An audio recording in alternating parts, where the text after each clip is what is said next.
Shalom, Israel. Shalom. It's Brother Raya. I want to give all honor and glory to the Most High God, Yahweh, by Shema Mashiach wa Malak Yahushai. Another strong shalom to all that are mighty brothers that go out there and labor on the highways and byways, making their body live in sacrifice.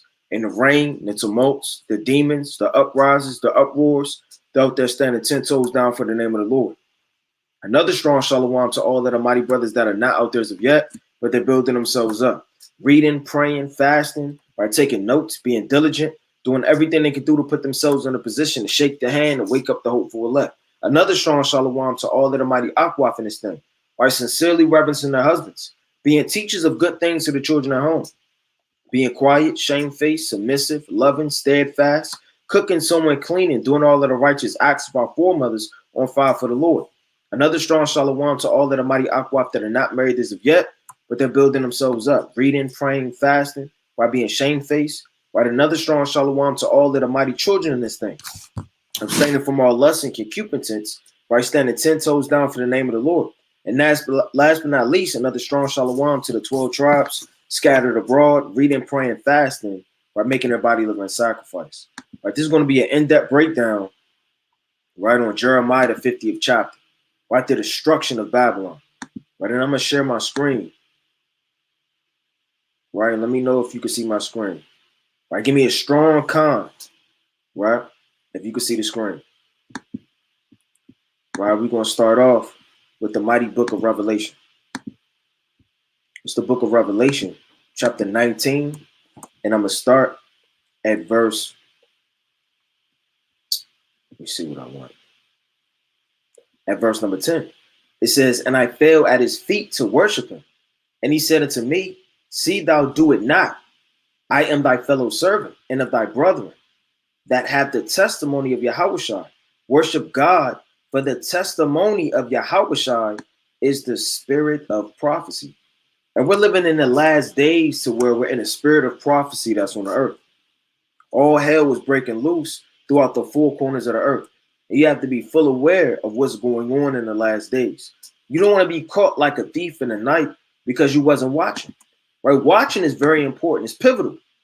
That's how you're able to escape through mercy and faith, right, in your works, the vengeance that's to come upon the earth. It's the book of Mark, right, chapter 13. And I'm going to start right at verse number 33. "Take ye heed, watch and pray, for ye know not when the time is." So if you don't know when the time is, you have to continuously be watching. "For the Son of Man is as a man taking a far journey," right? "Who left his house and gave authority to his servants." The servants are the prophets, the men of God.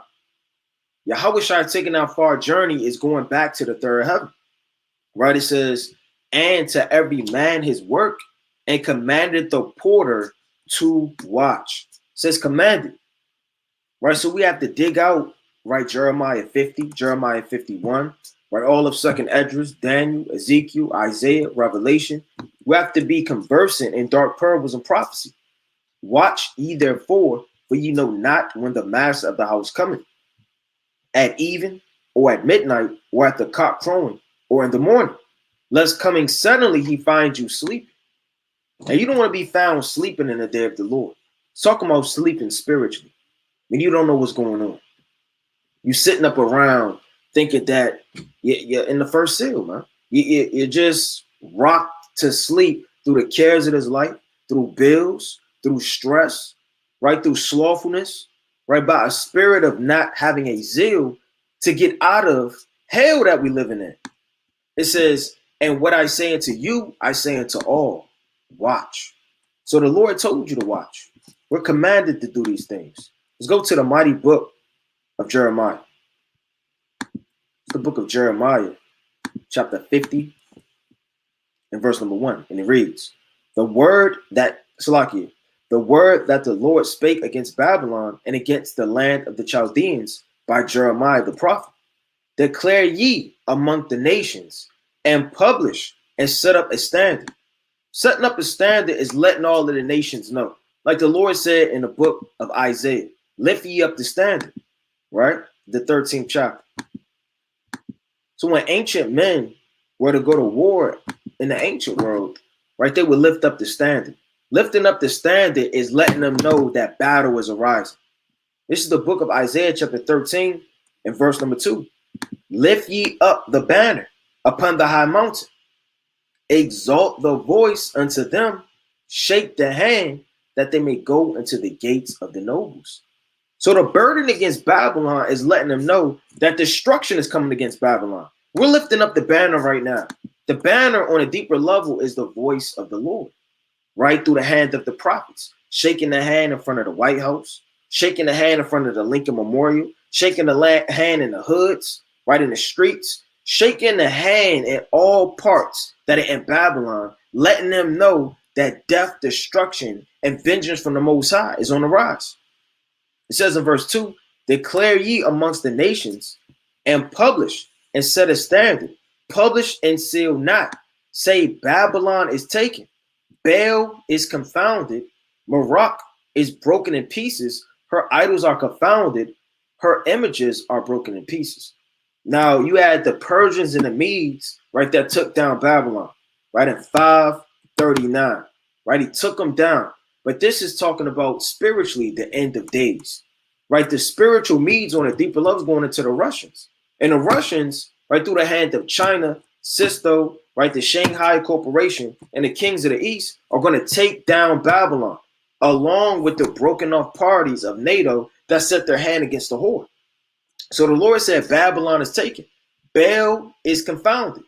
Now, Baal is one of the ancient Babylonian idols, which was the god of thunder, right? There's no such thing as the god of thunder, but these ancient Babylonians would spoke are Akkadian in their wicked tongue. They would praise and bow down to idols and imagery. And as they were bowing down to idols and imagery, they praised Baal and they set it up. And it was supposed to be the god over the earth and the god, right, over all thunder. The Lord said that's broken in pieces. You always have an idol set in Diana, right, in Ephesus during the time of Acts, right? There's always a stumbling block in the chief concourse where the children of Israel are, man. Right? Right now you have what? You have Caesar Borgias.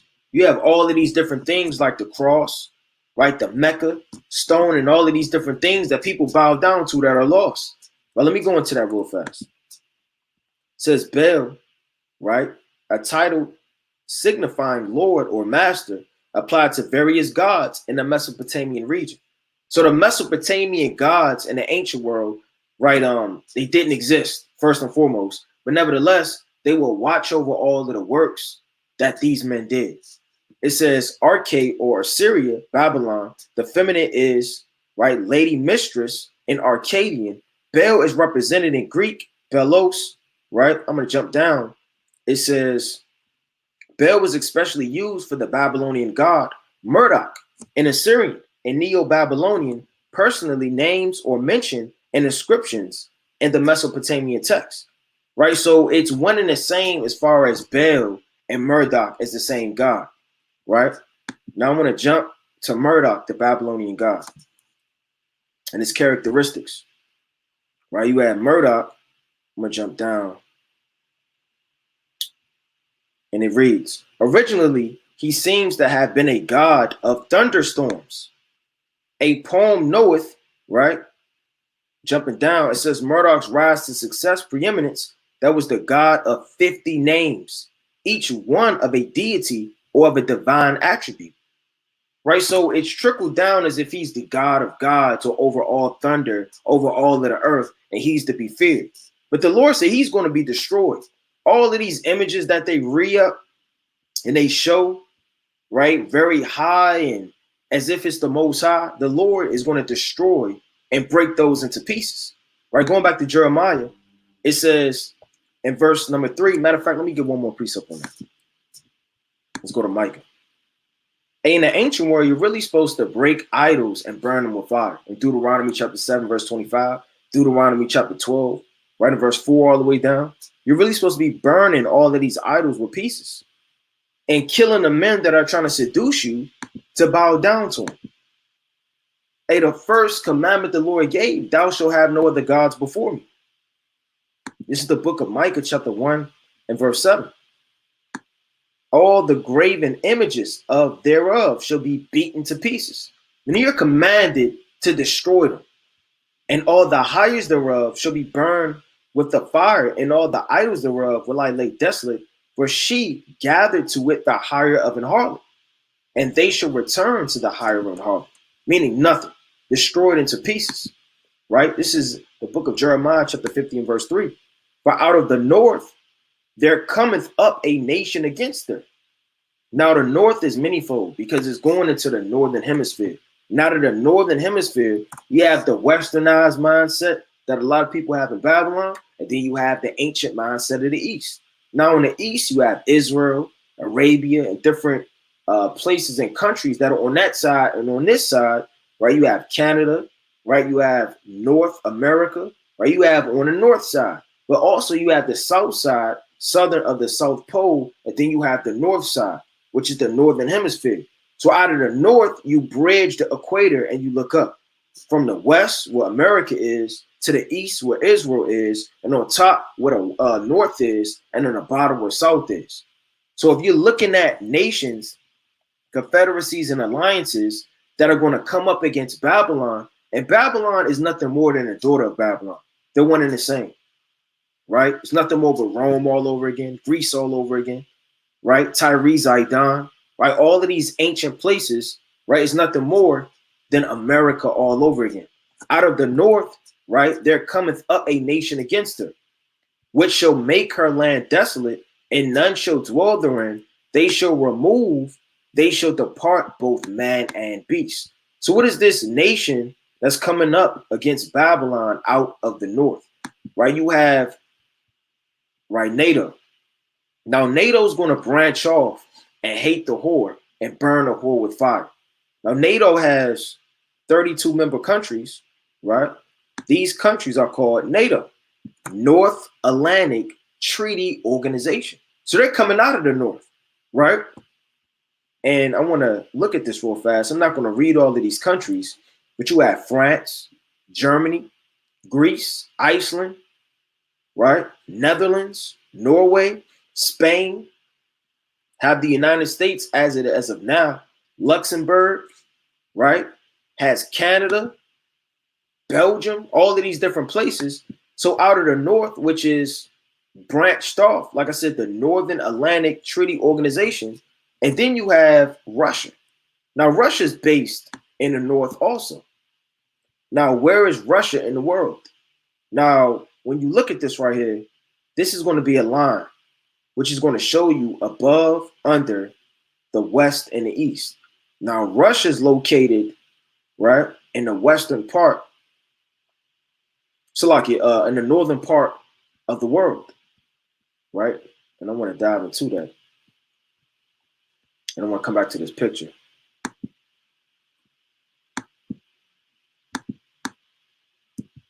Right, what countries are in the northern hemisphere?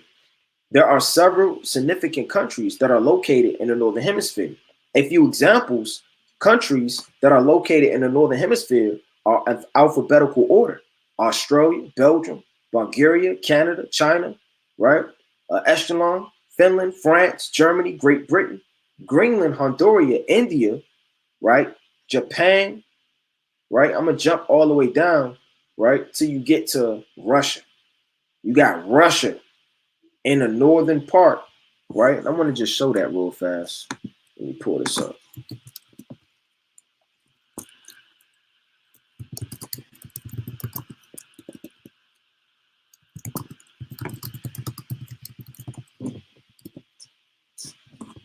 It says, is Russia in the northern hemisphere, located in the north, west, and east latitudes of the northern hemisphere. Most of Russia is much closer to the North Pole than the equator. So it's based out of that.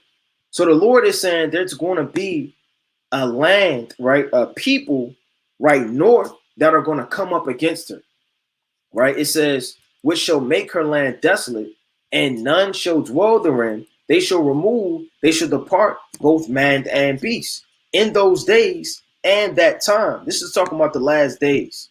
When this starts to come to pass, and nations start the war against nation, and you start to hear about rumors of war, we're hearing about the rumors of war. The Lord has warned you in Matthew chapter 24, right? Mark chapter 13, Luke chapter 21, right?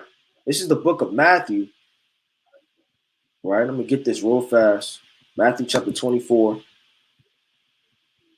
and I'm going to start at verse 6. It says, "And ye shall hear of wars and rumors of wars. See that ye be not troubled, for all these things must come to pass, but the end is not yet." We're hearing of rumors of wars. This to the point now where a lot of people will be like, man, I mean, is something going to happen, man? Is it really going to kick off? That's mercy from the Most High. Letting it showing you by the hand of Yahushua himself that you're going to hear rumors of wars. You're going to hear these things. Just because you hear on end time headlines, right, the Missile Defense Agency and BBC News or any type of whistleblowing avenue, network, or channel does not mean that it's going to happen that same night. That goes into watching. That goes into being diligent, right? Because the same type of spirit was in the ancient world. Right? Let me get this real fast in Ezekiel chapter 12. It's the book of Ezekiel chapter 12 and verse number 22. "Son of man, what is that proverb that ye have in the land of Israel, saying the days are prolonged and every vision faileth?" Right? And that's what people say. Man, I don't know about this thing, man. Is this really going to come to pass? "Tell them, therefore, thus saith the Lord God, I will make this proverb to cease, and they shall no more use it as a proverb in Israel. But say unto them, the days are at hand, and the effect of every vision." The effect of Ezekiel's visions are at hand as we speak on the earth. The effect of Daniel's visions are at hand on the earth. The effect of John the Revelator's visions. The effect of the servant to the Lord as you go to sleep at night, the Lord showing you fire and brimstone and destruction, that's at hand. Everything is at hand. The Lord said, "But there shall be no more any vain vision, nor flattery divination within the house of Israel." Talking about the false prophets screaming peace when there is no peace. The Lord said, "In those days and in that time, saith the Lord, the children of Israel shall come, and the children of Judah together, going and weeping. They shall go and seek the Lord their God." What's happening in the last days, man? When destruction and war and vengeance and rumors are on the earth. Men are mourning. They're weeping. It's a time to come back to the Most High. All hell was about to break loose on the earth. Let me go to the book of Joel. What more fitting time for weeping and mourning and coming back to the Most High? Understanding your God, knowing your Creator. This is the book of Joel, right? Chapter 2 and verse 12. It says, "Therefore, also now saith the Lord, turn ye even to me with all your heart, and with fasting, and with weeping, and with mourning." That's the spirit that's going to be on the earth. When you look at Joel, the second chapter, it's manifold. It's going into the men of the Lord. It's going to the day of the Lord. It's going to destruction. And then in the spirit that the prophet Joel said that you ought to be in, it says, "Therefore, also now, saith the Lord, turn ye even to me with all your heart, and with fasting, and with weeping, and with mourning." Because if you don't have that spirit as you come to the Lord in the last days, I mean, what's going to happen? Hey, Ezra said, "Woe is me." Right? Habakkuk, right? Job, hide me in the day of thy wrath. So these men, these prophets, they knew how serious and how vengeful the day of the Lord was going to be. Verse 5. "They shall ask the way to Zion with their faces thitherward, saying, Come and let us join ourselves to the Lord." And we're asking the way to Zion. Meaning, what's the way of the kingdom? That's the way to Zion. Not do I take the east? Which compass do I use? I need a guide. Should I take Spirit Airlines? Should I take American? It's not. It's saying, how do I get to Zion? How do I get to the kingdom of heaven? With their faces thitherward, meaning praying to the east, understanding that God, come, let us join ourselves to the Lord in a perpetual covenant that shall not be forgotten. And we're under a covenant right now. But the covenant we're under is by blood and turning to those laws, right, that we ought to keep, or we're going to be cursed and destroyed. But it's saying right here, join ourselves to the Lord in a perpetual covenant that shall not be forgotten. The covenant we made is a covenant with death. Why? Because we sinned. We neglected the Most High. We turned our backs on the Lord. So in the last days, understanding the times, the spirit that's on the earth, the vengeance, the angels, the turmoil, right, and the things that are going to and fro, we ought to have that understanding that, you know what, we have to break this covenant with death, confusion, and sin, and make a perpetual covenant that we're going to follow the Lord to the kingdom. It's the book of Isaiah chapter 28 in verse, this whole thing is fire. I'm going to start it up 15. Because ye have said, we have made a covenant with death and with hell. Right? Meaning what? We made a covenant, right, with sin, with destruction, with the grave. We are at agreement. And we used to be in agreement, huh? Why? Because we smoked weed, right? We fornicated, we fought, we beat up our own people, jumped our own people, we were in gangs. We were at an agreement with the lifestyle and the covenant that we made in Babylon, which is sorcery to confuse our minds and all manner of confusion. When the overflowing scourge shall pass through, it shall not come unto us. For we have made refuge, like it made lies our refuge, and under false hope have we hid. Right? It says, therefore, thus saith the Lord God, behold, I lay in Zion a foundation, a stone tried, right? It says a precious stone, a sure foundation, and he that believeth shall not make haste. Right? Check this out. 17 and 18 is the point. Judgment also will I lay to the line, and righteousness to the plummet, and the hail shall sweep away the refuge of lies. And everything we've been taught and walked in Babylon is going to be swept away once we start coming back to the Lord. It says, and the waters shall overflow the hiding places. The hiding places is the chief places under the crefts of the rocks we have hid ourselves in the society. The waters, meaning the knowledge of the Most High, is going to flow even to the hiding places, right? Right, so Lockie, bear with me. Right, and it reads, verse 18 is the point.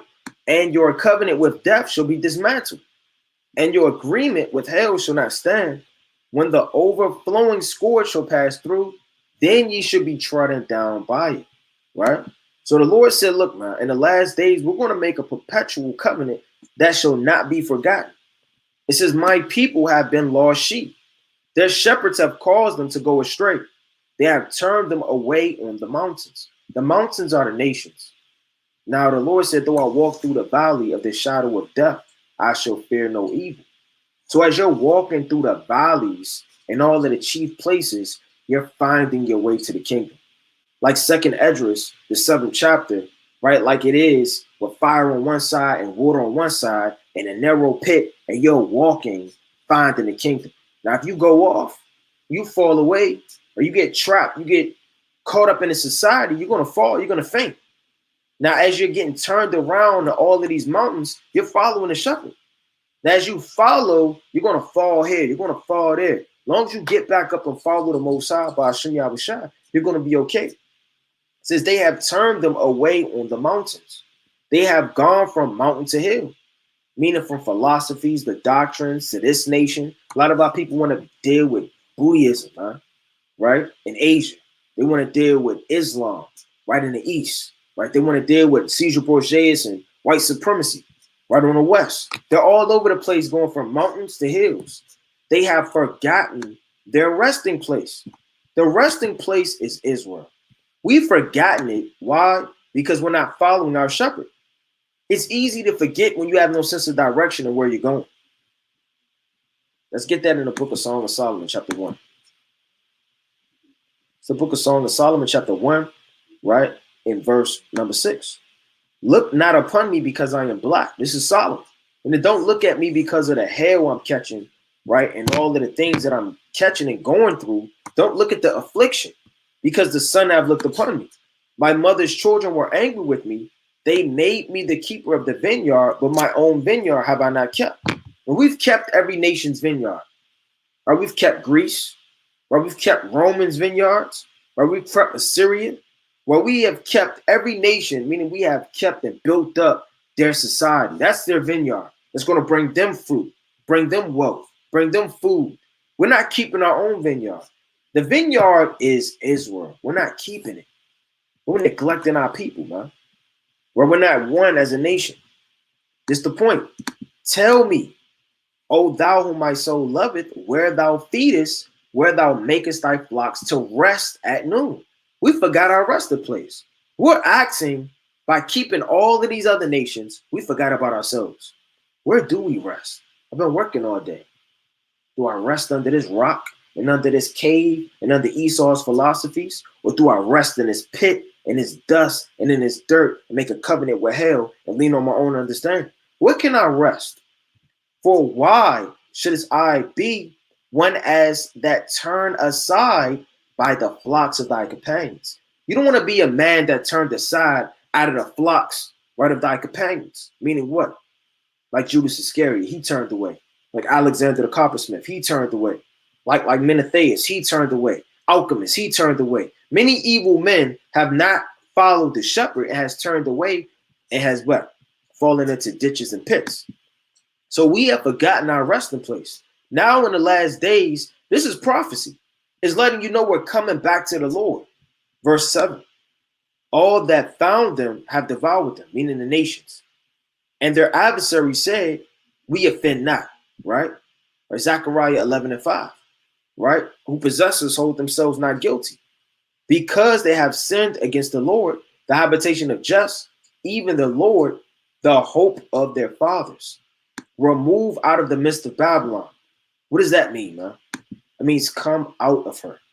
Come out of these doctrines. Come out of this way of living. Stop drinking wine and drinking the new wine and the old wine at the same time.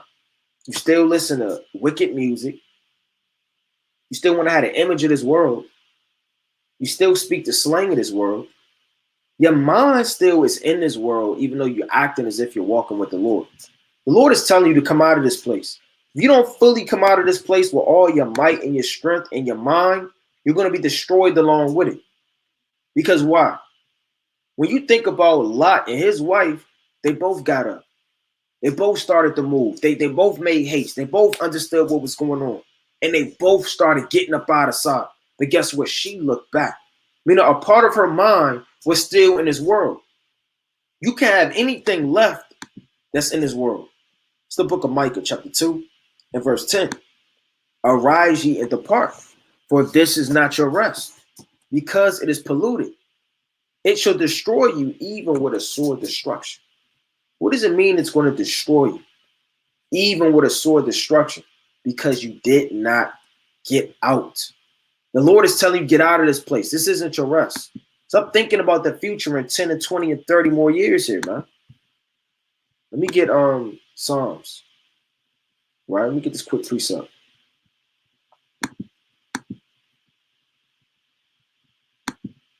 Right, chapter 130 in verse 7.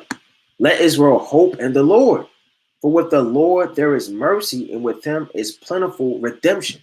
It's redemption in the Lord. I mean, it's something to look forward to get out of Babylon. That's what we're looking for. We're looking for redemption. We're looking for help, right? We're looking for a recompense. We're not looking for this world and everything in it. Remove out of the midst of Babylon and go forth out of the land of the Chaldeans and be as the he-goats before the flocks. The he-goats before the flocks and the roes and the bucks is talking about leaping upon the mountains fastly out of the midst thereof. Like you read about in Song of Solomon, the 2nd chapter. Right? Let me get that real fast. That's what goats do. They leap. Horses, right? They gallop. They get, man. They get up out of there. Right? Roebucks. Right? That's what the Lord is saying. It's the book of Song of Solomon, chapter 2 and verse number 17. Until the day break, meaning until the time the Lord come back and the shadows flee away, all of the sin and wickedness of this world, right, be done away with, right, and righteousness is manifest. Turn my beloved and be as like a road or a young hart upon the mountains of Bethur, right? And that's the same spirit the Lord is telling you, man. You got to get out of this place. Be like the he-goats before the flocks. For lo, I will raise and cause to come against Babylon an assembly of great nations. So the assembly of great nations from the north country, right? I want to get this real fast. Let's go to the mighty book of Revelation. The stage is being set.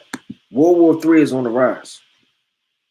It's the book of Revelation, chapter 17, right in verse number 14.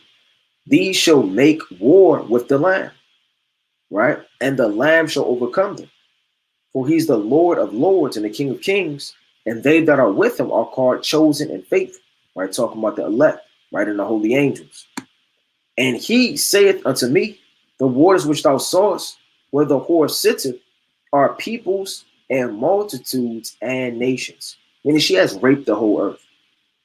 America is in every land where she ought not to be, right? Isn't a woman supposed to be submissive, quiet, humble, loving?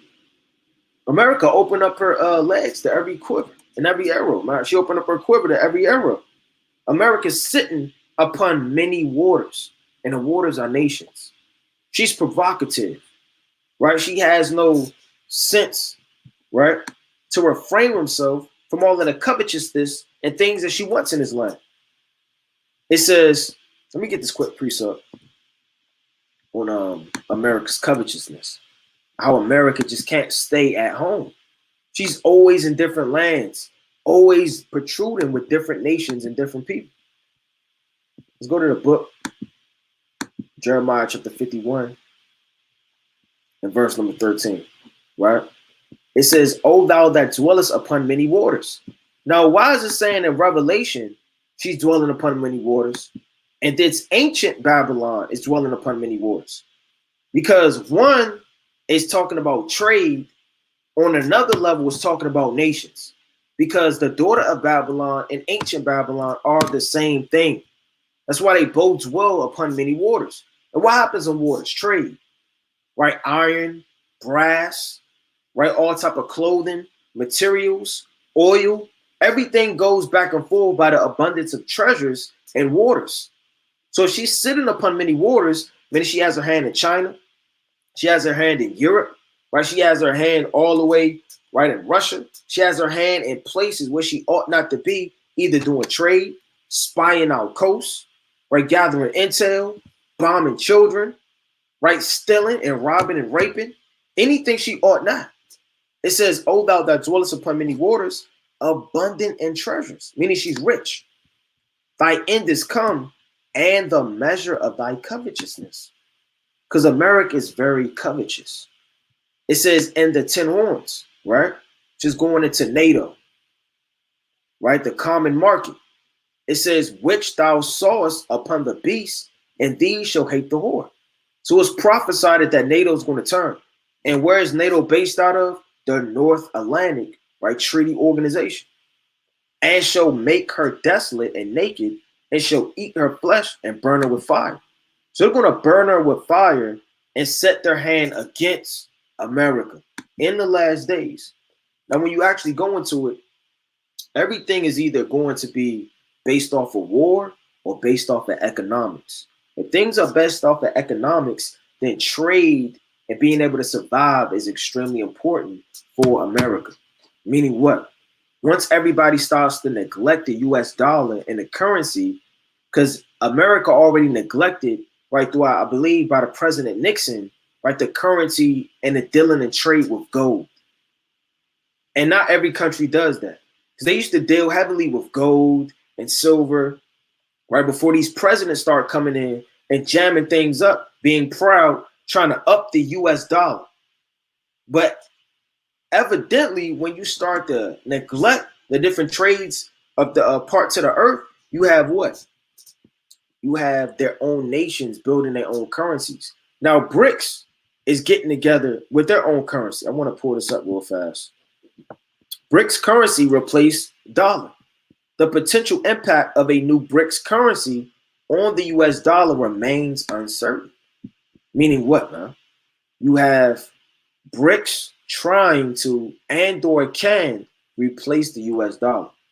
Meaning China would no longer use the US dollar.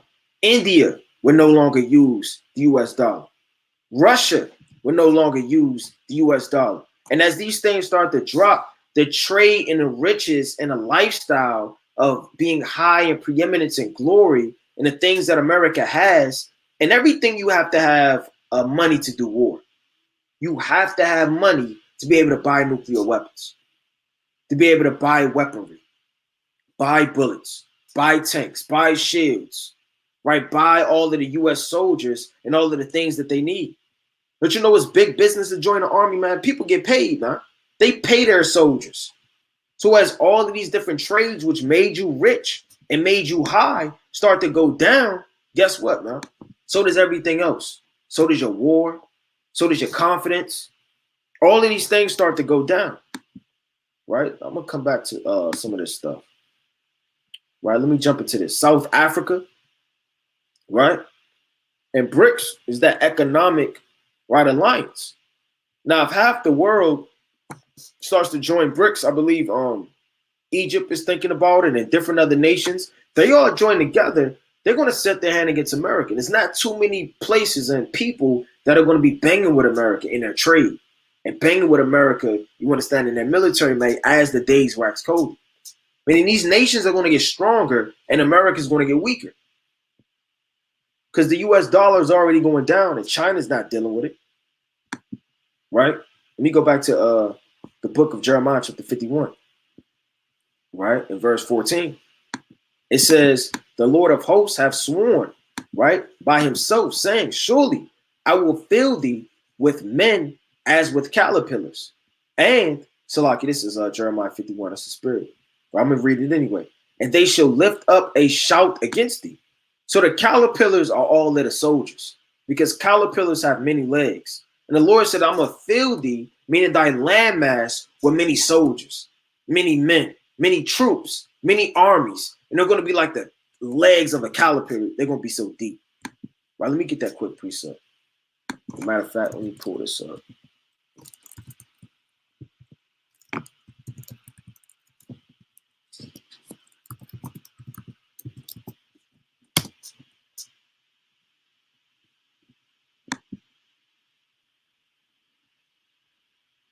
So the Lord said that the troops coming in are going to be likened on the caterpillars. All of these legs coming right from afar.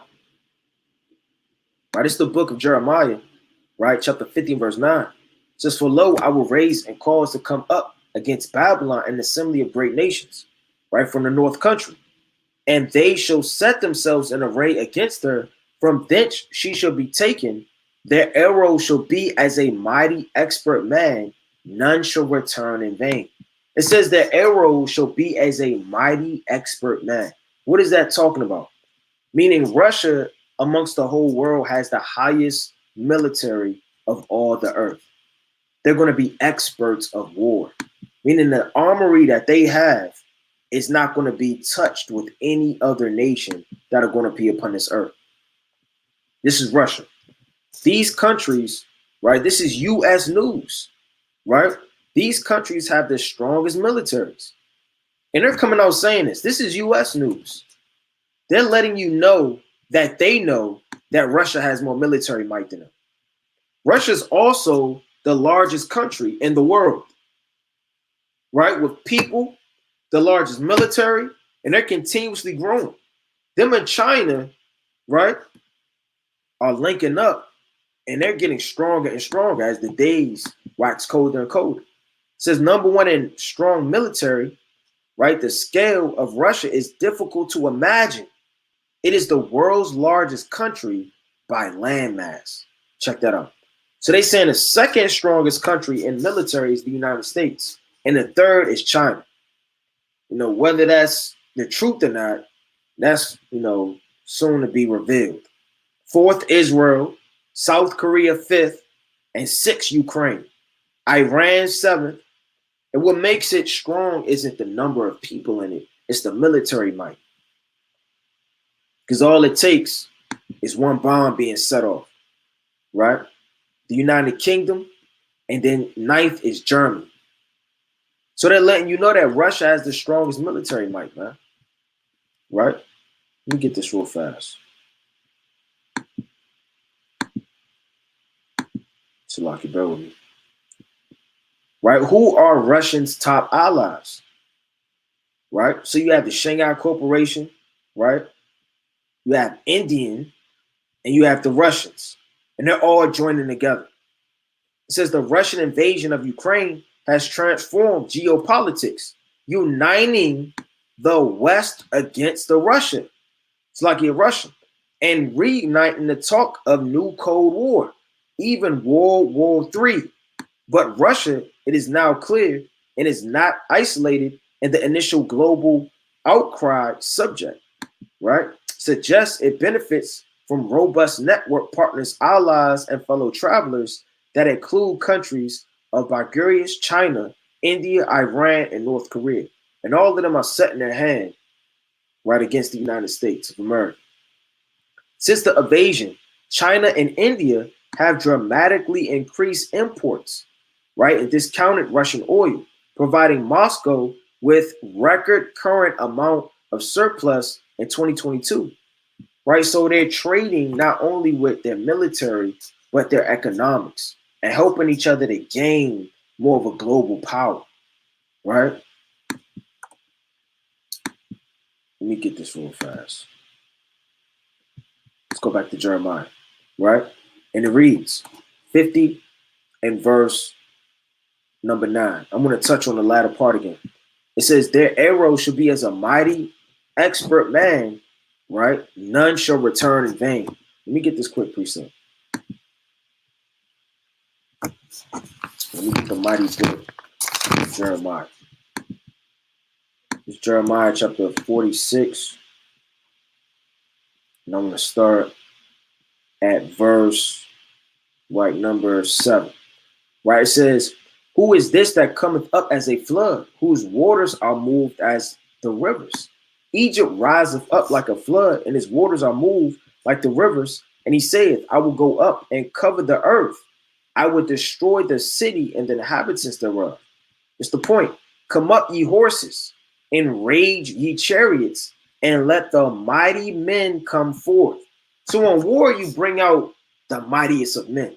And the mightiest of men in the ancient world were your top warriors, but now they're bringing out the mightiest of missiles, right? The mightiest of tanks, the mightiest of helicopters, the mightiest, right, of aircraft and missile defense agencies and all of these different things. They're bringing out the top intelligence. These are your mighty men. It says the Ethiopians, the Libyans that handle the shield, and the Lydians that handle the bent, Slakia, the bow. 4, this is the day of the Lord of hosts, right? A day of vengeance, that he may avenge him of his adversaries, and the sword shall devour. And it shall be stated that made drunk with their blood, for the Lord God of hosts have a sacrifice in the north country by the river Euphrates. This is the Lord's great sacrifice, where all nations are going to come up, right, to the battle, right, in the valley of Jehoshaphat. That's a great sacrifice, because the Lord has to burn all of these nations with fire.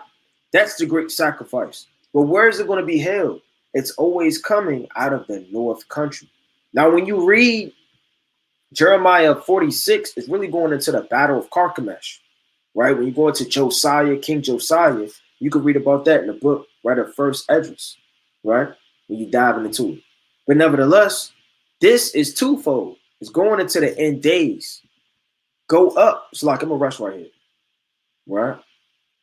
Let's go back to Jeremiah, chapter 10. It's like chapter 15, verse 10.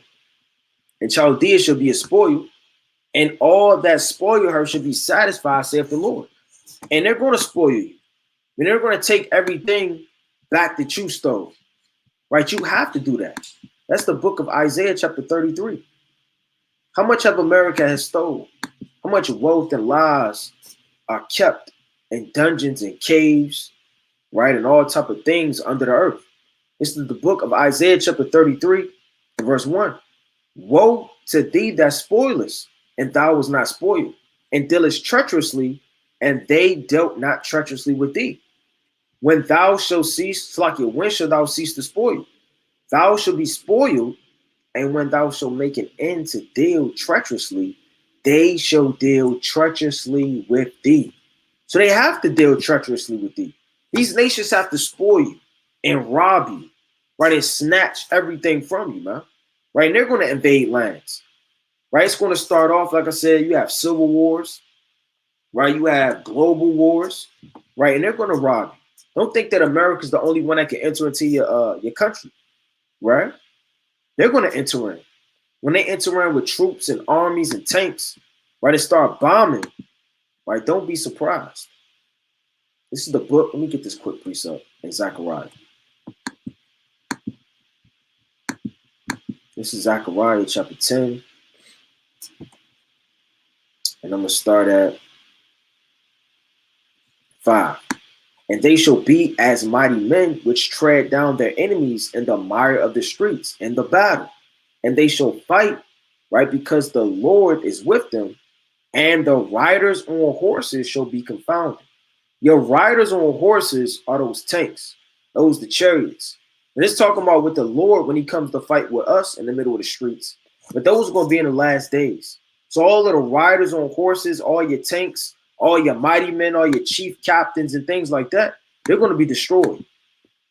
That's that strength of that army, right? This is Zechariah chapter 12, right? This whole thing is fire. I'm going to start at 2. Behold, I will make Jerusalem a cup of trembling unto all the people round about. And when they shall be in the siege both against Judah and against Jerusalem, and in that day I will make Jerusalem a burdensome stone for all people.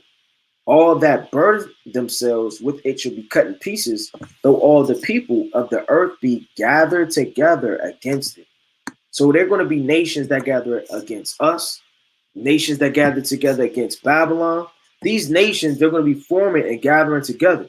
And their strength and their might as they gather together is going to be strong. Now, when Babylon was taken down, right, by the Persians and the Medes, you had the strength of Babylon. They had a wall that was very, very strong. The walls of Babylon. And I'm going to touch on this real fast. It says, this is history.com. Art and architectural flourishing throughout the Babylonian Empire, especially the capital city of Babylon, which is also famous for its impenetrable walls. Meaning you couldn't break into Babylon, man. In the ancient time, they had those big walls that were set up, those bullocks. It says, Hammurabi first encircled the city with walls. Nebuchadnezzar II further fortified the city with 3 rings of walls that were 40 feet tall. Now, how did the Persians and the Medes break into that? How did they besiege and destroy a city that was compacted with such safety that you couldn't break into, man? Now, they didn't have they didn't have the things that America has now and the Russians have now and China have now, right? But yet they still broke down those walls. Those walls were 40 feet high. And 3 sets that circled around the walls. It says the Greek historian Herodotus wrote that the walls of Babylon were so thick that chariot races were held on the top of them. Meaning the walls were so thick on top of them, you could race a horse on top of it. Right? So like your multiple races or multiple horses. The city inside the walls occupied an area of 200 square miles, roughly the size of Chicago today. So how did they get taken down? The Lord wanted them taken down. The strength of the Neo-Babylonian Empire, the strength of the ancient Mesopotamian Empire, right? The strength of these empires, they weren't small. They were very, very well structured to not be besieged and taken down. But yet the Lord, through the hand of Cyrus the Great, Cyrus II, right, besieged them and took them down. Right, took all of their spoils. That's the same thing that's going to happen to America. Like the Lord said in the book of Revelation, the 13th chapter, who may make war with her? Right, it's going into Rome, but who's Rome all over again? Who's really going to try to make war with America? And it's saying that like they the big bad wolf. Like who could really come up against this military and this might and this strength? But as of now, Russia has surpassed the United States. And it's only going to get worse. right? This is the book of Revelation, chapter 13, in verse, right, 4.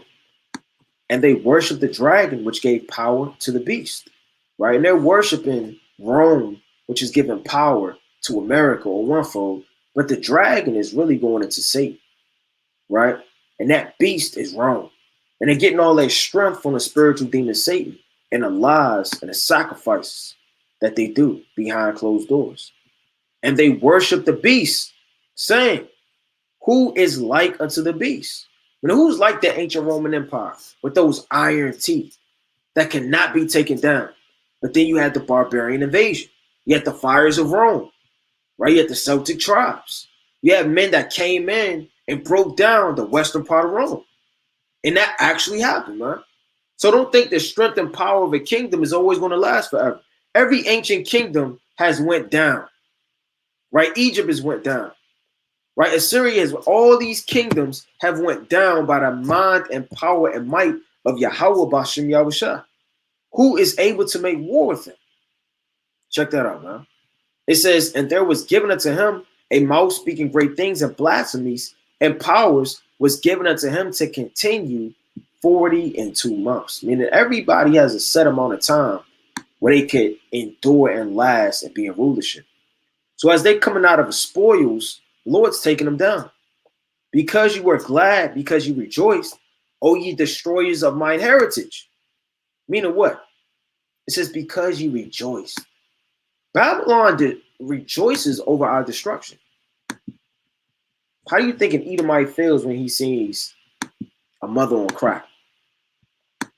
So-called black man didn't get the job. He's well qualified, but he turned them around. Or Planned Parenthoods and shot downs in the streets and all of these different things. They're actually happy. This Revelation chapter 11 and 10, and they that dwell upon the earth shall rejoice over them. They rejoice every single time you get shot in the streets. They're happy. They want us to continue in sin and make merry and shall send gifts one to another because these two prophets tormented them that dwell on the earth. So they're happy. Right, they get off on our demise and our destruction. Because ye are grown fat as the heifer at grass and the bellows as bulls. Meaning what? This society is likened unto a heifer. A heifer is the strength of the field. The field brings forth all of the wealth. It brings forth all of the things like the grass, brings forth the fruit, the vegetation, right? It brings forth the fruit, all of these different things, right? And guess what? It brings it, and the heifer divides it, breaks down the clods, and helps the society to continue to grow. That's big business. So the Lord said, you are growing fat with all of the things you have. Your mother shall be sore confounded. Now, Babylon's mother is going into the land because everybody's mother is a product, right, of the land that you were in. Right, let me get this real fast.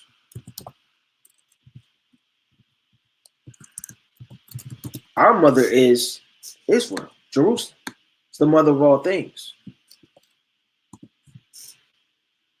It's the mighty book of Ezekiel, right? Chapter 16.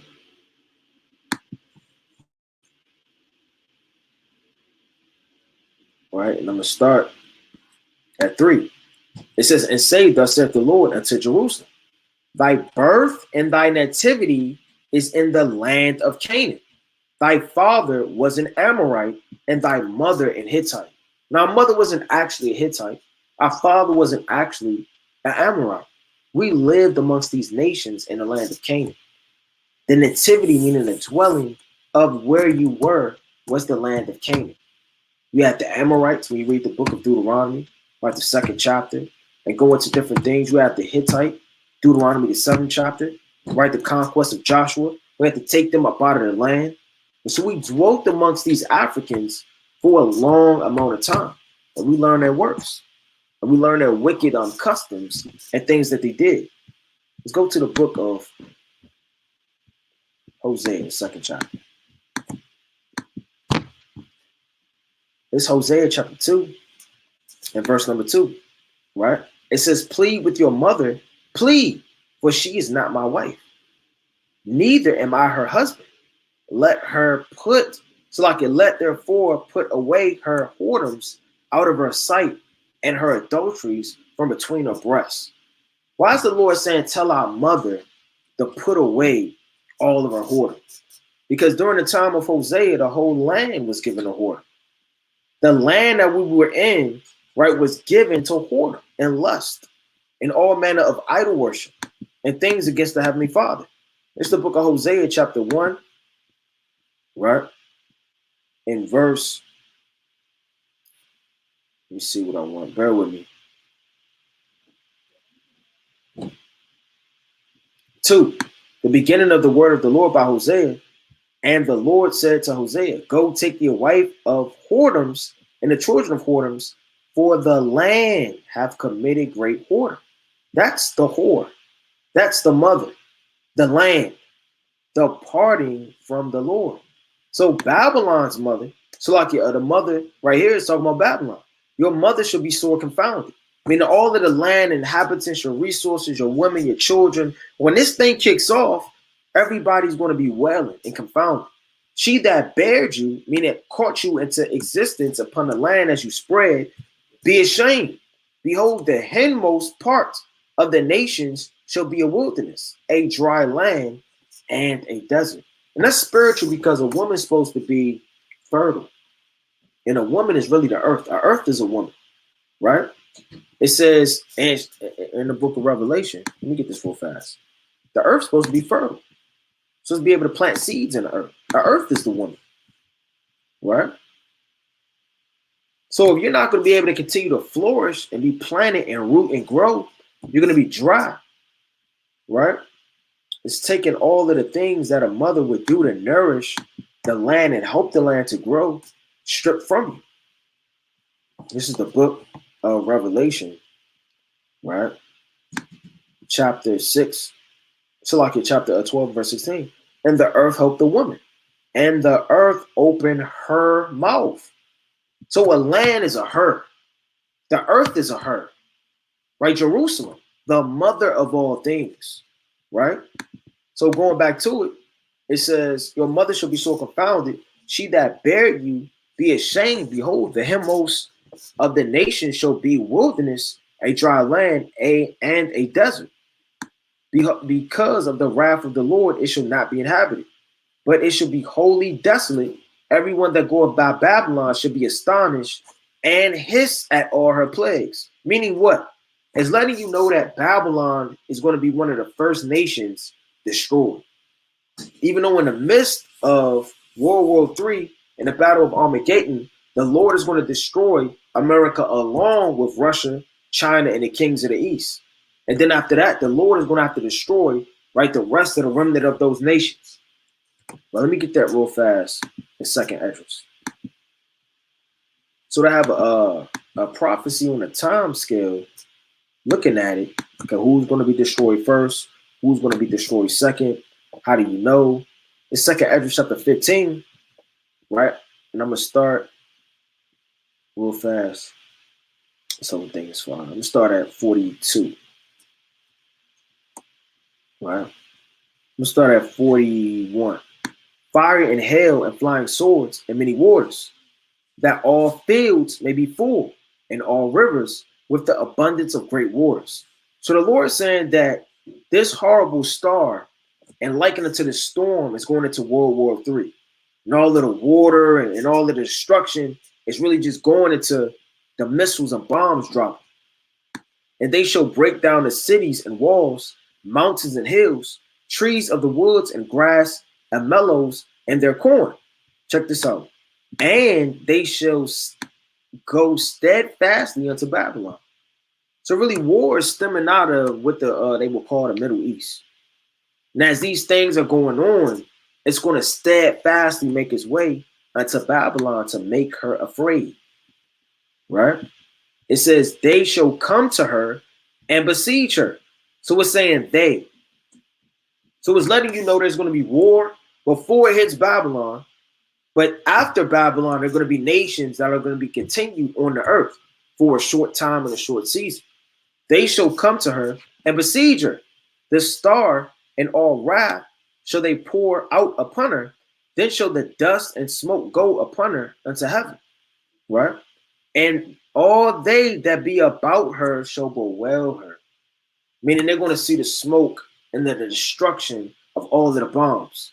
Not that it's utterly wiped out continually at this time, because the Lord is going to come utterly destroy that place, right? Along with the nations. But they're going to see the smoke, the residue. They're going to see America in shambles. Let's get that in Revelation. And you got to hope that you're on the right side of the Most High in those days. Because if you're not, you're going to be destroyed right along in Babylon, right, with these nations. Right, let me get this quick for you, son. Let's go to the mighty book of Revelation. Right along in Babylon. Salakia, chapter 18. And I'm going to start at verse number 10.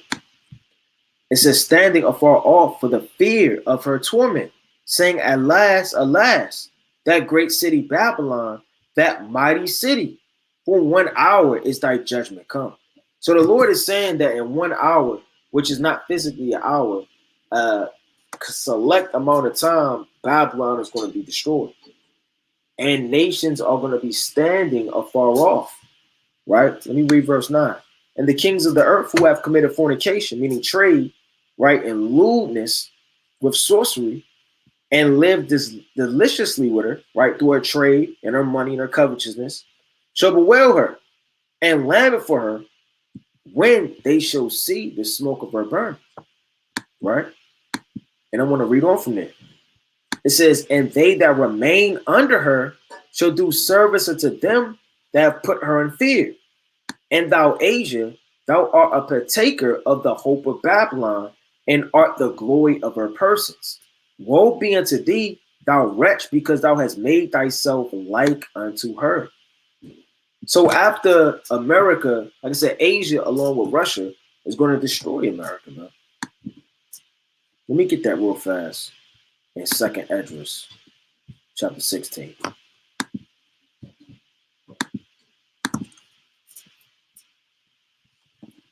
Woe be unto thee, Babylon and Asia, and so like it woe be unto thee, Egypt and Syria. So the Lord is saying, look, woe be unto Babylon and Asia. And Asia, because she liked herself unto Babylon, lived deliciously after, and moved in the same spirit she did. That's what it's saying in 2nd Esdras, the 15th chapter, right? 46 all the way down. Going back to the book of Jeremiah, chapter 50, and verse right number 14. Put yourselves in array against Babylon round about, and all ye that bend the bow, shoot at her, spare no arrows, for she have sinned against the Lord. Meaning at one moment at time, all of the nations are going to bomb America. Spare no arrows. Right? That's deep, huh? Right? It says, shout against her round about. She have given her hand. Her foundations are fallen. Her walls are thrown down. So going into the strength of Babylon's walls, like we were going into about the history, right? Your modern day walls are your strength of the society. How isn't it going to be broken down? Right? It says, vengeance of the Lord, take vengeance upon her, as she have done unto her. Just like it done, do unto her. Cut off the sower from Babylon. The sower is going into what? All of the things that gender forth, right, a product in Babylon. You have 18-wheelers, stores, businesses, companies, the sowers and things that help it to flourish. And him that handleth the sickle in time of harvest. All your farmers, right? All your pharmaceutical people that give medicine and things that help the society and gender forth money. And all the people that bring forth harvest, to bring forth all of the different grocery stores and different things like that. For fear of the oppressing sword, they shall turn every one to his own people, and they shall flee every one to his own land. So when things are start hitting the fan, you're not trying to have these nations within Babylon, because your nations understand that they hate Babylon. Why would I be in Africa? My people hate Africa and they're about to destroy Africa.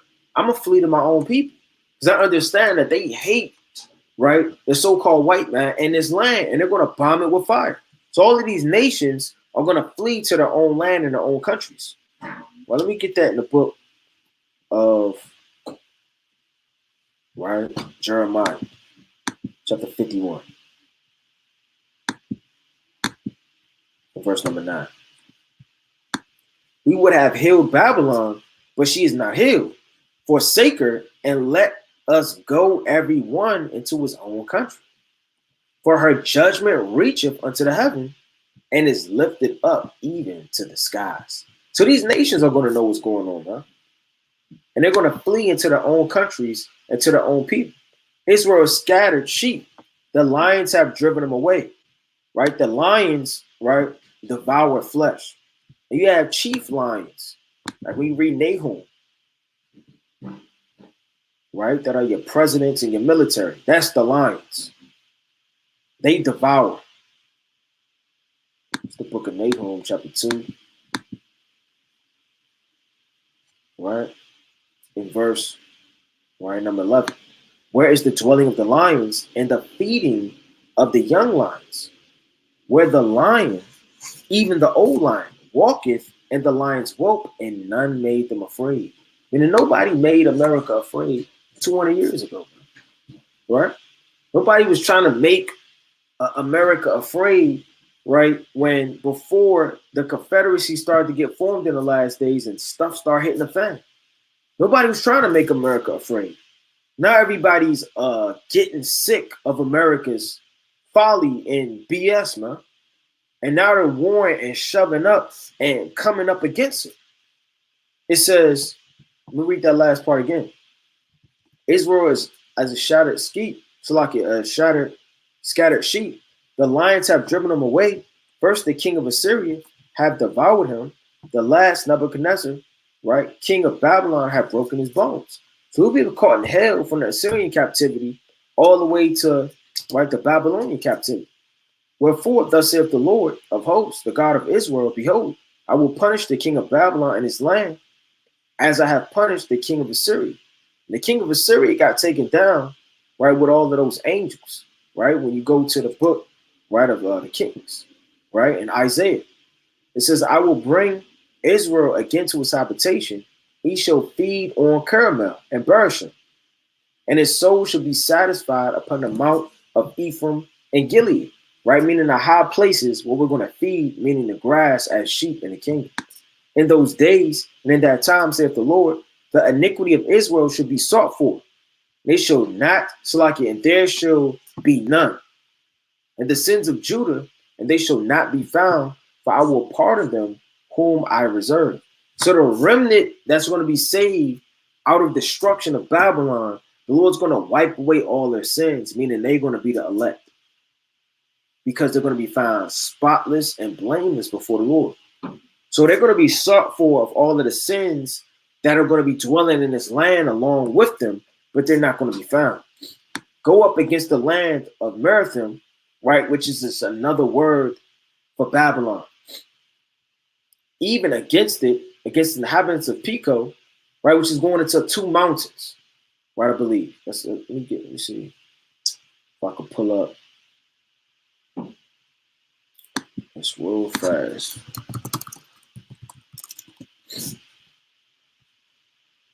Jeremiah chapter 50 and verse number 21.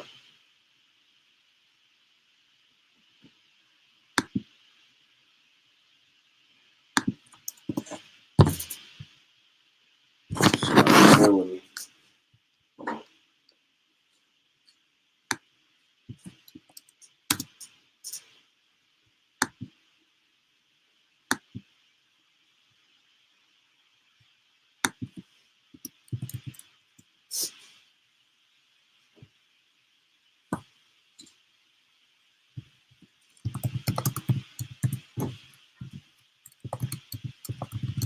let me pull this up.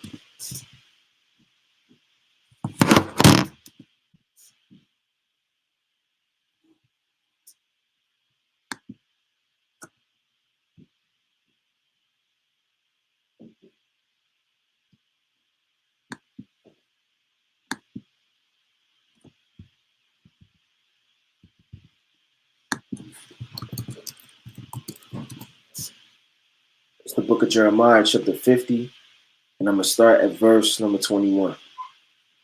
So I can bear with me. Right? And it reads,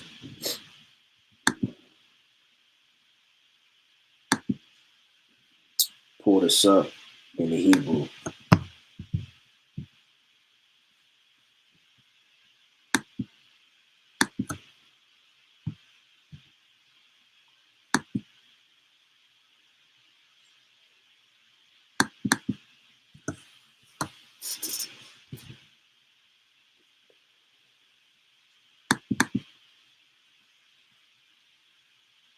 Right? It's going into a double rebellion. Right? Babylon or Merith, right? Merathim, double rebellion, right? Another name for Babylon, right? So it's just double rebellion. It's not bad enough you rebelling. It's double rebellion. It says, go up against Merathim and against it and against the inhabitants of Pico, which is the same thing, waste it utterly, destroy them, saith the Lord, and do according to all that I have commanded thee. A sound of battle is in the land and of great destruction. So the sound of battle used to be swords, shields, right? Bucklers clinging and helmets, man. But now it's going to be of bombs and radiation, right? This is the mighty book, right, of Isaiah, chapter 9, and verse number 5. And it reads, for every battle of the warrior is with confused noise and garments rolled in blood. But this shall be with the burning, right, and fuel of the fire. So that sound of battle that's in the land isn't that ancient warfare sound. It's the sound of bombs dropping. And when you hear a missile, and then it just like the sound of light hit. Right? And a lot of people have trauma over that in World War II and different things like that. The old great grandfather, whatever the case may be, he can't think straight, can't watch certain TV shows, he can't hear certain sounds, right? And radiation and echoes and different things like that, they kill your body. They break your bones. Radiation breaks your bones. I was watching this one, I forgot what it was, this clip, and it was these men that were tested by the government, and they took them out to be, I guess, affected by radiation. And a lot of those men, they had defects. Their bones broke, their skin, you understand, were burned and all type of things. And the fire didn't even touch them. Just the radiation in their mind, right, had them. A lot of people, they, through the bombs, smoke gets in their lungs and they can't breathe. A lot of the time, a bomb may hit a store and or city, building, whatever the case may be, and then the effects of that have all of the roads trapped away so where you can't even leave. You're trapped in by all of the bricks round about you. And then you die of hunger because you can't get out of that. Or it hits the ground, makes this pit, and now you're 45 to 200 feet down in the ground and you can't get your way up. So them bombs isn't just going to just specifically hit you or specifically hit a certain part. And the thought of Babylon, it can hit all around you and affect the country in many ways.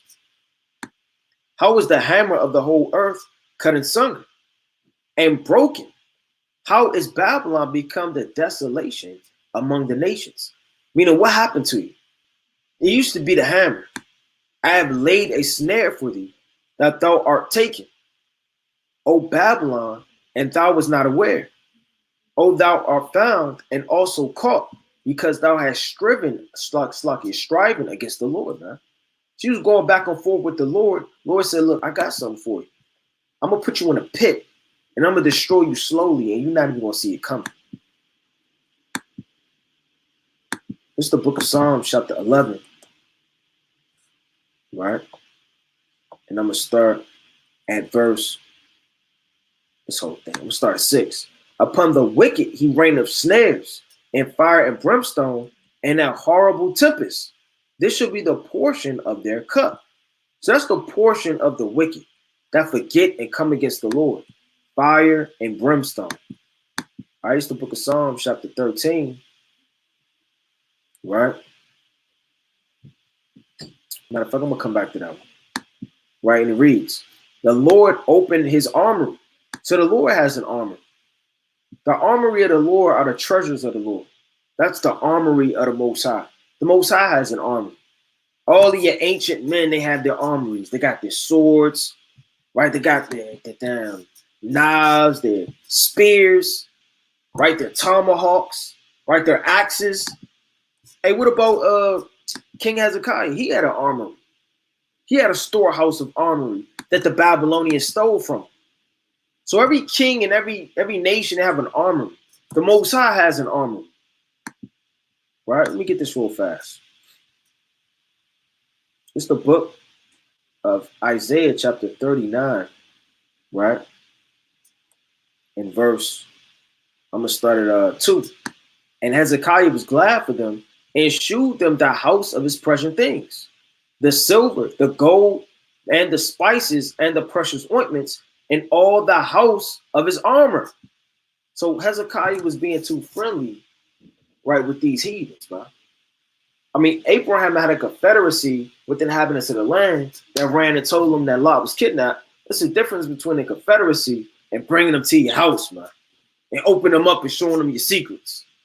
Right? You may want to speak to the so-called white man that owns the building, but you don't want to have him over for lunch.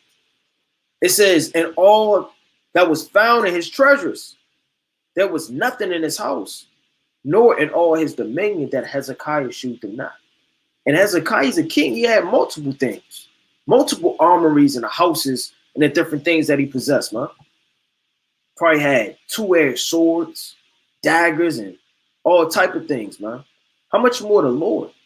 Let me get this real fast in the book of Jeremiah chapter 51.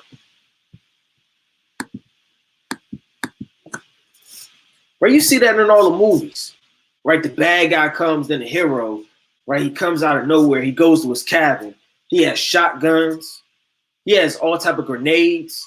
And he goes to his armory and he takes out all of his guns. Right? Let me get this real fast.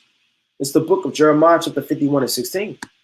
When he uttereth his voice, right? Talking about the Most High, there is a multitude of waters in the heavens. And he causeth the vapors to ascend to the ends of the earth. Meaning the Lord could cause it to rain by the voice, right, that he speaks. He maketh lightning, right, with rain, and bringeth forth winds out of his treasury. So his treasury is where thunder, lightning, rain, vapors, water, everything comes out of the Lord's armory, where he has in his treasuries, and the things that he pulls out of, right, which are secret, and nobody knows, right, the in-depth breakdown of the Lord's treasuries, right, nobody has seen it. This is the book of Job chapter 38, and I want to get this quick precept. In verse, right, number 20, right, and it reads, it says, thou, it's like it, that thou shouldest take it to bound thereof, and that thou shouldest know the path to the house thereof. Thou knowest it because thou was born, or because the number of thy days is great? Hast thou entered into the treasures of snow, or hast thou seen the treasures of hell, which I have reserved against the time of trouble, and against the day of battle and war?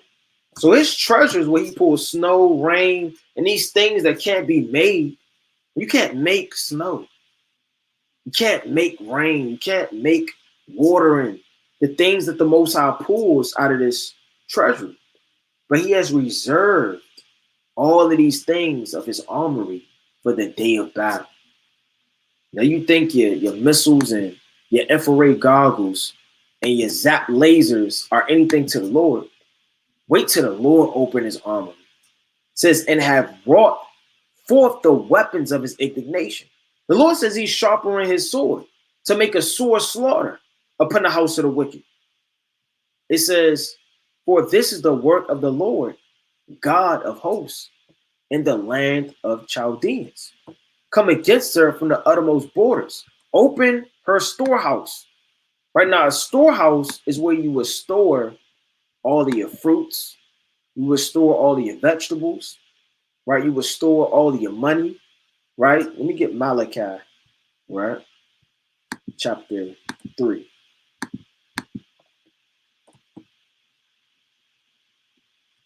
It says, bring ye all the tithes into the storehouse. So the tithes is not talking about the money, right?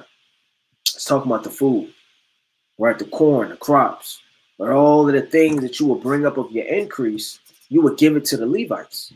So a storehouse is where you would store all your goods. It says, come against her from the uttermost border, open her storehouse, cast Slakia her up as heaps and destroy her utterly, let nothing be left. Meaning rob her blind, man. You got a storehouse, there's some goods in there, man. And you're gonna get robbed and spoiled. It says, slay all her bullocks. That's not literal. The bullocks of America, right, are what? Let's go to the mighty book, right? Of Ecclesiastes, chapter 12. The strength of America. That has to be slayed. Factories where they make guns and, strength of car factories, the industrial plants, all of that has to be taken down. The strength and the bullocks have to be taken down.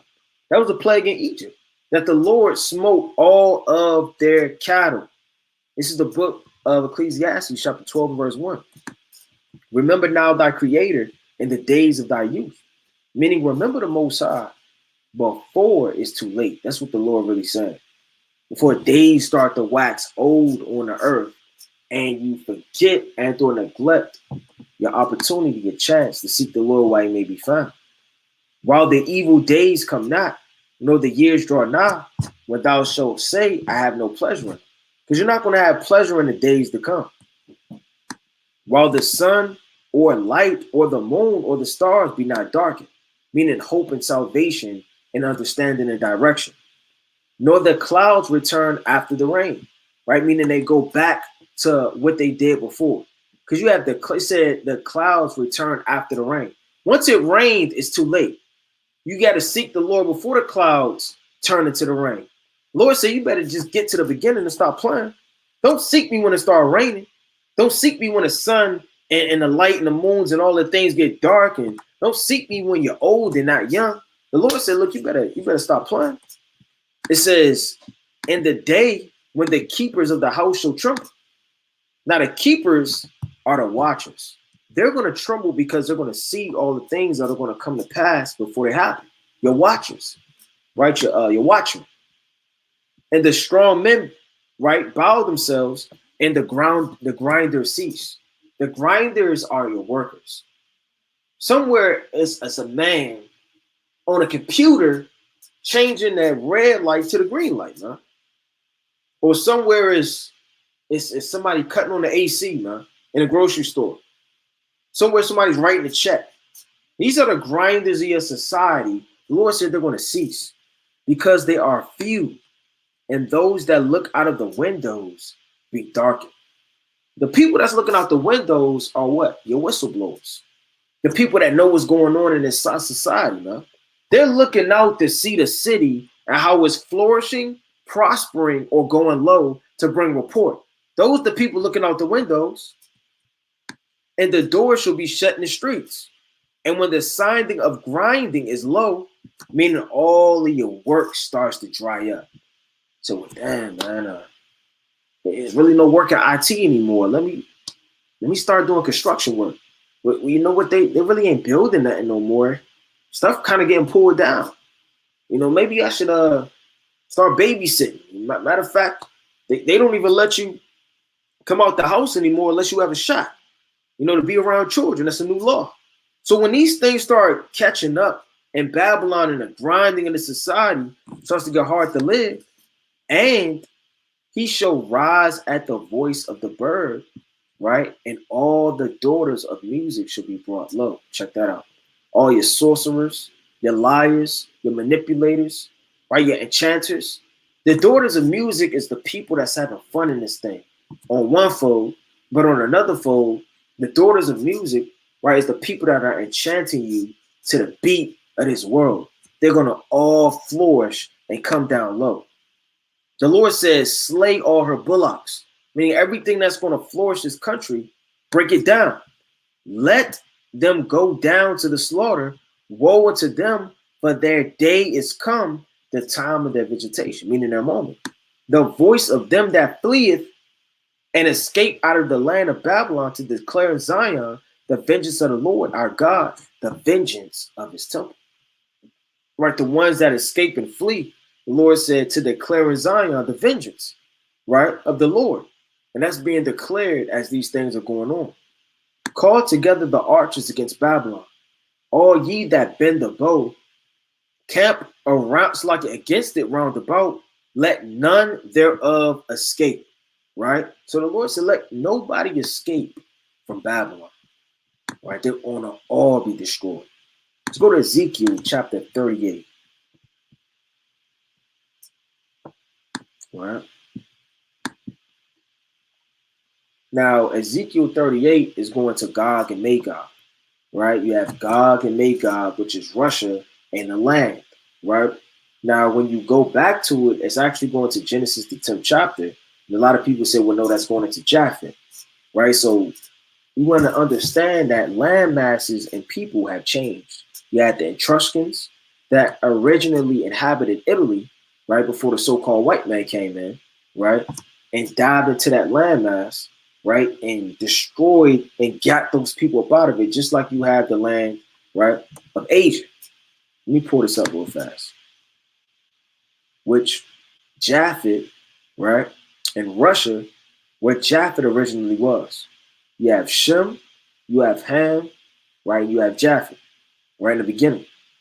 Now, Japheth originally dwelt in the land of Russia. Now, Russians now inhabit this land. Now, the Japhites don't play any major part in prophecy, which are your Pacific Islanders, right? They're not heavy and or in military alliance. You have something called like a gray area, or I did a cold cut on it a while ago. Certain countries aren't in war or out of war. They're just minding their business. They're just watching this thing come to play, come to pass. And certain countries that are not in an alliance and have any type of military might, right, that are in World War III or going to take place in World War III. So as you go back to the book of Ezekiel, right, chapter 38, it says, verse 2, Son of man, set thy face against Gog and the land of Magog, right, meaning the land, right, of Russia. And Gog is Russia. And the chief prince of Meshech and Tubal, and prophesied against them, meaning their inhabitants and all of the people with them, right? I'm going to jump down to verse, right, number, so things fire. I'm going to start at 6. Gomer and all his bands in the house of Togarmah, north of the north quarters, and all his bands and many people with him. So where is Russia coming out of? It says the north quarters, right? So predominantly you have salvation coming out of the land of the north, destruction coming to the land of the north, a sacrifice coming to the land of the north. The land of the north, as you go into it at many levels, could be talking about America and or the bands and the armies that are coming against America. When you go to it on a hemisphere type of level or on a landmass type of level, whether it be North America, depending on the context and the spirit of what's going on, right? Let me get this real fast. Let's go to the book of Jeremiah. All right. It's the book of Jeremiah, chapter 51. And I'm going to start at verse, right, number 44. It says, and I will punish Baal in Babylon, and I will bring forth out of his mouth that which he hath swallowed up, and the nation shall not flow together any more unto him. Yea, the wall of Babylon shall fall. And we touched on that wall, that great 40-foot wall that spread abroad the size or 2 sizes of Chicago, meaning the strength that it's impossible to break down shall fall when the archers set their hands against it and nobody's going to escape, right? Verse 29, right? And it reads, call together the archers against Babylon, all ye that bend the bow, encamp against it round about, let none escape. Recompense her according to her work, right? Double unto her as she hath done unto thee, according to all that she hath done, do unto her. For she hath been proud against the Lord, against the Holy One of Israel. Therefore, shall her young men fall in the streets, and all her men of war shall be cut off in that day, saith the Lord. Now, your young men are your men of might. It's really going into war when it says your young men. It's not talking about your kids. Right? Let me get this quick precept. A young man is the strength of a society and or like a kingdom. It's the book of Proverbs, chapter 20, right? And verse number 29. The glory of young men is their strength. So when it's going into young men or young might and things like that, it's talking about their strength. So those would be like your young men, your 20-year-olds, your 25-year-olds, right? Even your 18-year-olds, man. It'd be a lot of young men that go off to war, right? Even when you look at the society, they try to draft you when you're young, man.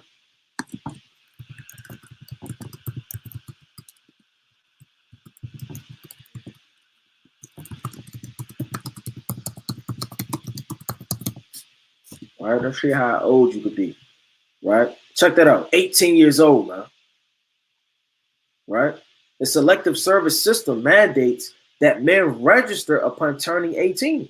Those are your young men. And the Lord said, look, all of your young men, your chief men of war, they're going to be cut off in that day, man. Behold, I am against thee, O thou most proud. And they're proud, man. Who's more proud than America? The Lord has called them the basis of all the nations. Let me get that real fast. Go to the book of Ezekiel. All right, chapter 32. All right, it's the book of Ezekiel, chapter 32. All right, and I'm going to start at verse 18. Son of man, wail for the multitude of Egypt, and cast them down, even her and the daughters of the famous nations, unto the nether parts of the earth with them that go down into the pit. Check this out. Whom doest thou pass in beauty? You know, who's like these nations, like who's like America? Whom doest thou pass in beauty? Go down and be thou laid with the uncircumcised. So that's that whore. That's that light. That's that woman. That's that promiscuous, wicked, adulterous whore. And who is passing her in beauty, man? By her alluring you right to the dark side. The Lord says, she's proud. Says, behold, I'm against thee, O thou most proud, saith the Lord, God of hosts, but thy day is come, the time that I will visit thee. And the most proud shall stumble and fall. Right, Salak, let me get this quick precept. Going into the proud. Now, according to the Lord said the proud are going to be hiding in the pits when he comes back. It's the book of Isaiah, chapter 2. Right?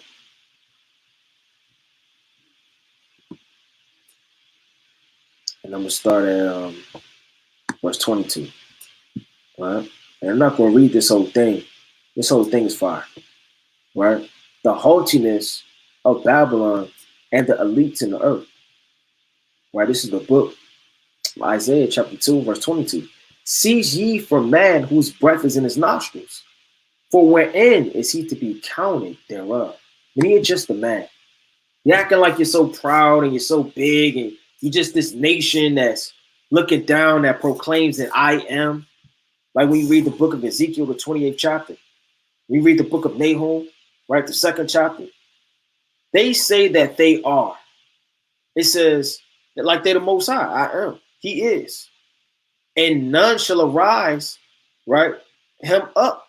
And I will kindle a fire in his cities, and it shall devour all round about him, right? Thus saith the Lord of hosts, the children of Israel and the children of Judah were oppressed together, right? Meaning the northern kingdom and the southern kingdom were oppressed in Babylon. Gad was oppressed. Reuben was oppressed, right? Judah was oppressed, chiefly. But you have a lot of other northern kingdoms that are in America, but chiefly the wars and the things that went down, the Trail of Tears, and all of the wars raged against Judah, Benjamin, Levite, right? The southern kingdom and the northern kingdom in this place, we got oppressed here. It says, and all that took them captives held them fast and refused to let them go. Their Redeemer is strong, Yahushua. The Lord of hosts is his name, Yahweh Bashem Yahushua. He shall truly plead their cause, right? Meaning he's going to do what? Let's get the book of Joel. The Lord said in the book of Joel, right, the 3rd chapter,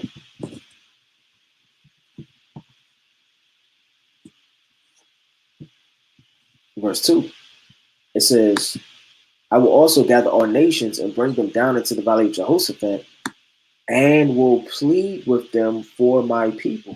And the Lord is going to plead our cause. He says he's going to plead their cause in one context, and he's going to plead with them for my people. And he's going to destroy you. And you thought you then raped and robbed. You think the Most High forgot about his children? It says that he may give rest unto the land and disquiet the inhabitants of Babylon, right?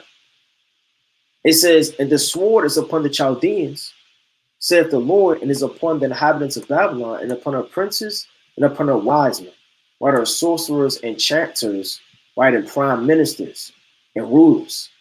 A sword is upon the liars, and they shall dote. A sword is upon our mighty men, and they shall be dismayed.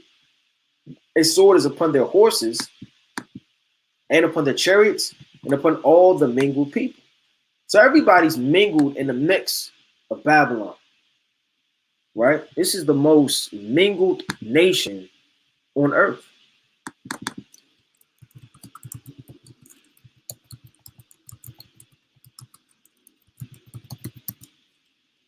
Let's find out. Why they say white, black, American Indian, Alaskan, right? Asian, Native Hawaiian, Pacific Islander. So they say everybody's here. Everybody of all the races is dwelling in the midst, right, of Babylon. Let me get this real fast.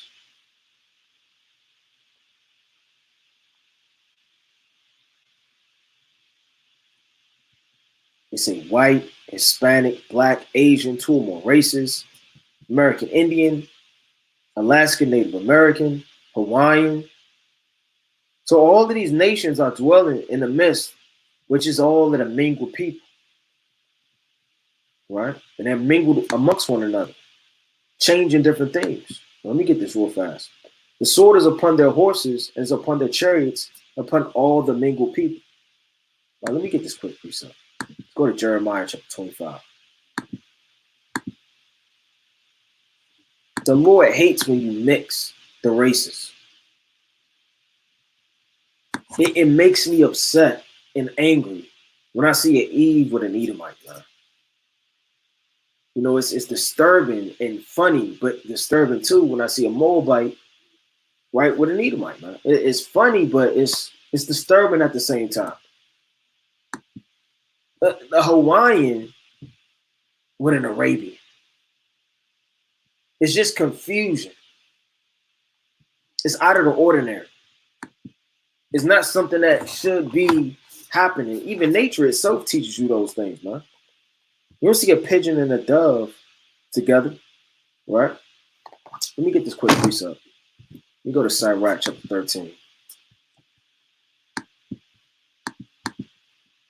It's the book of Sirach, chapter 13.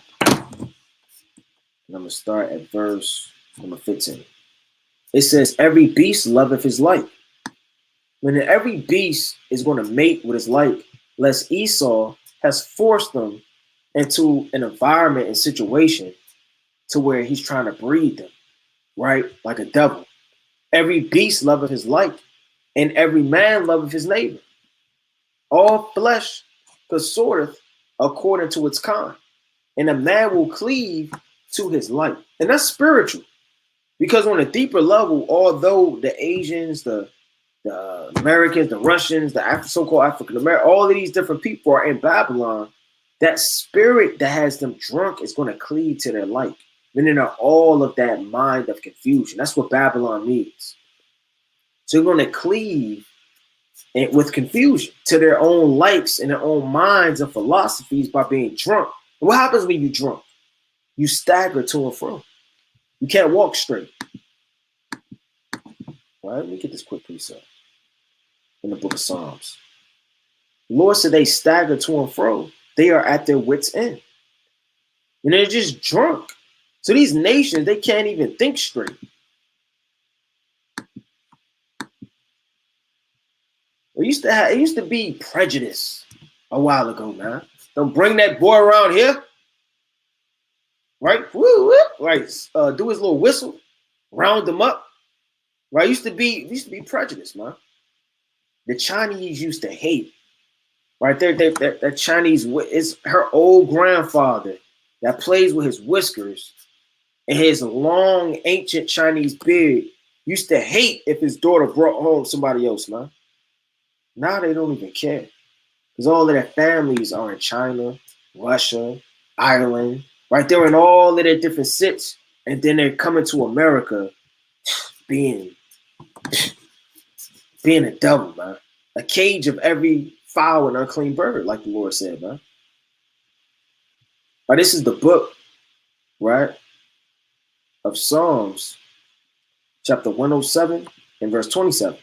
They rail to and fro, right, through wine and drunkenness and sorcery, and stagger, meaning what? They can't walk straight. They're all over the place. That's the mingledness of the wine being mixed. They staggering like a drunken man and are at their wits' end.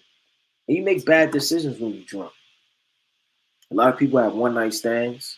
They have no care over their body. They go home with strangers. They drink things without a spite. They don't make clear decisions and thoughts by being drunk, right? Let me get Jeremiah chapter 25. Let me get this quick precept. It's the book of Jeremiah chapter 25, right?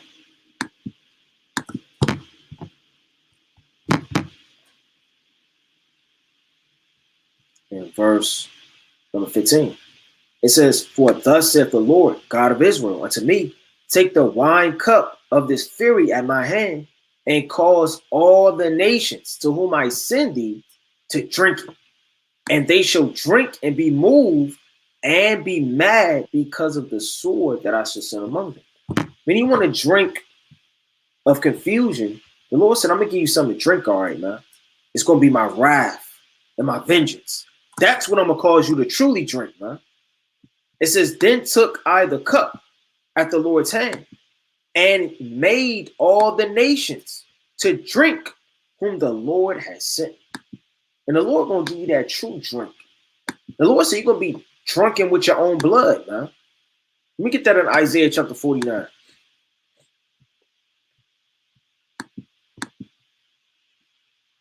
So the Lord going to give you something to drink, man. It's Isaiah chapter 49 and verse 29. And I will feed them that oppress thee with their own flesh, and they shall be drunken with their own blood. You've been forcing people to force drinking, get down with their philosophies and customs for too long. Now you're going to drink of your own blood. You're going to fall of your own devices. As with sweet wine, and all flesh shall know that I am the Lord, right? Thy Savior and thy Redeemer, the mighty one of Jacob. That's the vengeance that the Lord is going to cause you to drink. So going back to Isaiah chapter 50, right? And so like I believe we left off at verse 37, right? It says, what was it? 37, bear with me. It might have been 37. It says, a sword is upon their horses, and upon their chariots, and upon all the mingled people that are in the midst of her, right? That's the spirit. The mingled people are like you mingle wine, and they shall become as a woman. A sword is upon her treasuries, and they shall be robbed. So when it says that they're going to be as a woman, what does that mean? Meaning women get taken captive in war. Women hide in war. Women have no sense of strength in battle. They're dependent on a man, and they're dependent on their nation. And they're going to be as women in that day, just like the Lord said in Isaiah, chapter 19, verse 16, right? And 14 all the way down, right? Let me get that real fast. It's the book of Isaiah, chapter 19, right? In verse, I'm going to start at 14. Start from right here. The Lord hath mingled a perverse spirit in the midst thereof. Because a perverse spirit has to be for all of the ordinances and customs and religions and everything to be mingled in one pot. And have caused Egypt to err in every work thereof, as a drunken man staggereth in his own vomit. Jumping down to 16. In that day shall Egypt be like unto a woman, and it shall be afraid and feared. Right? And this is what the Lord said, right? And side note, all proud sisters that do not want to follow and be in the spirit of the Most High and reverence your husbands, right? And reverence the Most High, and reverence Yahweh, and be in order, right? You're going to be a lost sheep in the last days, afraid, fearful, with no sense of direction, right? And you're going to be caught out there by pride, right? So the Lord put that in there for our learning sake, because he knows when the sound of the trumpet and war rises, even men are going to be afraid. The Lord said, who shall blow a trumpet in the city, and the people be not afraid? Paraphrasing greatly. In the book of Amos, the 3rd chapter. So even men are going to be afraid. How much more women? It says, and they shall become as women, a sword is upon her treasures, and they shall be robbed, right? Let me spoil you. A drought is upon her waters, as they shall be dried up. For it is the land of graven images. So the waters bring life, and the waters bring currency, and will prosper, right? Water. Now you will want the water to go throughout the brooks, like it says in Isaiah. Let me get this real fast. It's Isaiah chapter 19 and 5. And the water shall fail from the sea, because the sea is supposed to be bringing forth the brooks of the little waters and going down into the streams. And the rivers shall be wasted and dried up. Meaning what? Like I said, the food, the working, the society, the electricity, all the things that water is supposed to give that have fruit and life is going to be dried up. A drought is upon our waters, right? And they should be dried up, for it is the land of graven images. Now, when you think of America, that's the first thing you think of is graven image, right? The sorcery. The first thing you type when you type in America is you see a graven image, a flag. What so proudly we hail. That's off. You see an image, a bald eagle, right? You see imagery, Statue of Liberty. They inbrand this into your mind as this is the greatest place to live on earth, man. Or you should be so blessed and thankful that you were raised in America.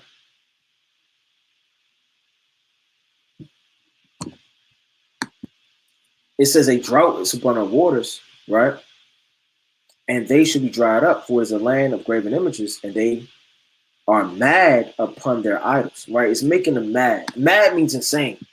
These idols got people crawling up walls and bowing down and forgetting their ancient gods and who they serve on the left-hand side. It says, therefore, the wild beasts of the desert with the wild beasts of the islands shall dwell there, and the owls shall dwell in therein, and it shall be no more inhabited, right? Like the book of Isaiah 13 and 19, all the way down. forever, neither shall it be dwelt there from generation to generation. As God overthrew Sodom and Gomorrah and the neighbor cities thereof, saith the Lord, so shall no man abide therein, neither shall any son of man dwell therein. So nobody's going to dwell in America ever again. This part of the earth, as you look into it, even in the kingdom and forevermore, is never going to be inhabited. No man, no woman, right? You're not just going to look at America and miss it, man. So this is where I was raised at. This is where I used to shoot hoops at, man. Well, this is the first school I used to went to, man. This is where I came into the truth at. I was on this corner, on this street right there, and I remember the brother, he had on all black, man. You're not going to reminisce on this place. It says, behold, a people shall come from the north, a great nation, and many kings shall be raised up out of the coasts of the earth. So the many kings raised up out of the coast of the earth is going into World War III, and it's going into Revelations, the 16th chapter. Let me get that real fast. All right, it's the mighty book of Revelation, chapter 16, and I'm going to start at verse 12. And the sixth angel poured out his veil upon the great river Euphrates, and the waters thereof were dried up, and they're drying up as we speak, that the way of the kings of the east might be prepared. And who are the kings of the east? Right? Let me get that one fast.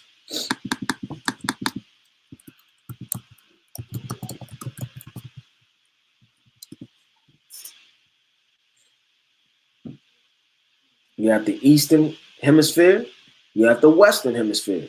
South America doesn't really play a pivotal part in prophecy. Neither does Ireland too much. You have North America, you have the west part of Africa, but then you have the eastern hemisphere. So out of the east, right? So you're breaking it up. Let me see if I can pull this up real fast.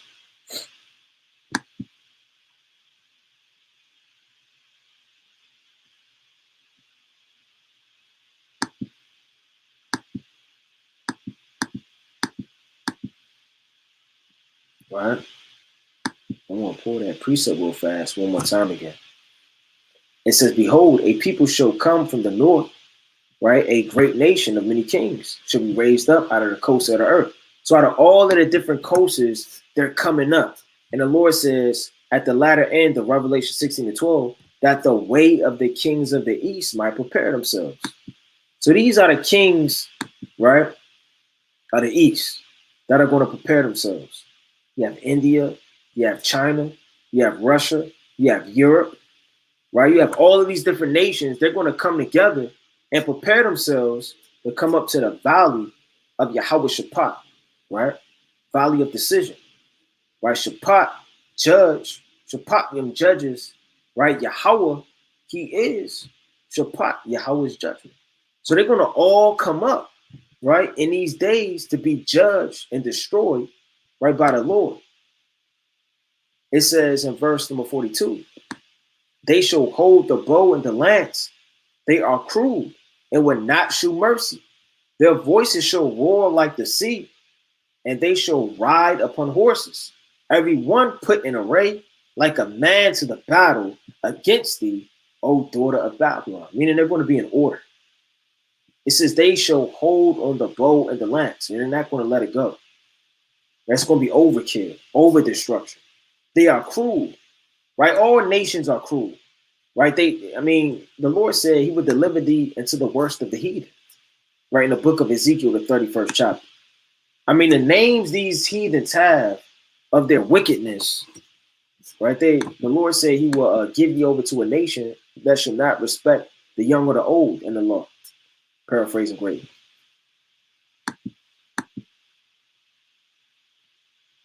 All right, this is the book of Ezekiel, chapter 31, right, in verse 11. Right now, you got Nebuchadnezzar, right, and you have Egypt, but nevertheless, this is in the spirit. I have therefore delivered him into the hand of the mighty one of the heathen. He shall surely deal with him I have driven him out for his wickedness. And strangers, the terrible of the nations. These are the names of these people, man. The terrible of the nations. So the Lord said, when they're cruel and they're holding that bow and that lance, they're not just going, let me push this. Let's see what happens. Then they looking behind the blinds. Did they respond yet? No, when it's time, when it's go time, it's go time. It says, I will not show mercy. So they're not going to show mercy when war kicks off. Their voice shall roar like the sea. The Lord's voice is as the sound of many waters. And they shall ride upon horses, meaning tanks. Every one put in array, meaning in order, and a man to the battle against thee, O daughter of Babylon. It says, and strangers, the terrible of the nations. So that's the name that the Lord has given these nations, these spirits, these demons. It says, the king of Babylon have heard the report of them, and his hands wax feeble. And that's just like the kings of this earth. When they hear and understand what's coming upon them, they don't know what's going on. They're going to seek peace. But there is no peace. The Lord said, when thou shalt say peace and safety, then soon comes sudden destruction. And that's the spirit, because even carnally, not to be carnal, but in the world, if somebody perceive your weakness, they're going to pop off. Like if you kind of getting into it with a brother, he's like, yeah, I said it, but I didn't really mean it. Yeah, I said use a beat, but I ain't really mean it, bro. I was drinking that day. He's kind of scratching his head, right? You can be like, yeah, he's weak. Right? Don't let a lion see a gazelle kind of hopping around and he's weak. He's going to pounce, right? Don't let somebody perceive your weakness. And the Lord said, look, the king of Babylon had heard the report, and his hands are feeble. Let me get that real fast. When they're seeking peace and safety, but then coming soon destruction, sudden destruction. Right? Let me get that real fast. It's the book of 1 Thessalonians chapter 5 in verse number 3. For when they shall say peace and safety, right? Meaning, you know what? Let's make this work. Why do they want to make it work? Because they understand that these nations have the power to destroy them. That's why they want peace. Even though they don't really want peace, they don't want to be destroyed. If it was up to them and they knew they could overpower them, why seek peace? Want to have the spirit that Nebuchadnezzar once had to rule the whole earth. Why give anybody opportunity in a level ground to have any wealth, prosperity, and land if you can rule it all and steal it all and own it all? So these nations know on a playing field who could destroy it, who's a threat, who's not, and who we should just, you know what, for the sake of peace, let's do this. It says, then sudden destruction cometh upon them as travail upon a woman with child, and they shall not escape. So when you think things are waxing feeble and you're going to be okay, that's when things really going to kick off. Anguish took hold of him, and pains as a woman in travail. That's that woman in travail. When you're seeking peace, you're not really understanding the report, right? You understand, he's kind of sweating, and all hell gonna break loose in the battle of Ai, man. Behold, he come up like a lion from the swelling of Jordan unto the inhabitants, right, of the strong. Now this is Yahweh Bashem Yahushua. The Lord's going to come up as a lion. And as he comes up as a lion, he's known as a lion all throughout the Bible. Psalms, Revelation chapter 5 and verse 5, right? Second Esdras, right? The 11th chapter, right? Many other verses where the Lord is likened unto a lion, right? It says, behold, he shall come up like a lion from the swelling of Jordan, up to the inhabitants, the habitation of the strong. And lions pounce and they watch, but I will make them suddenly run away from her.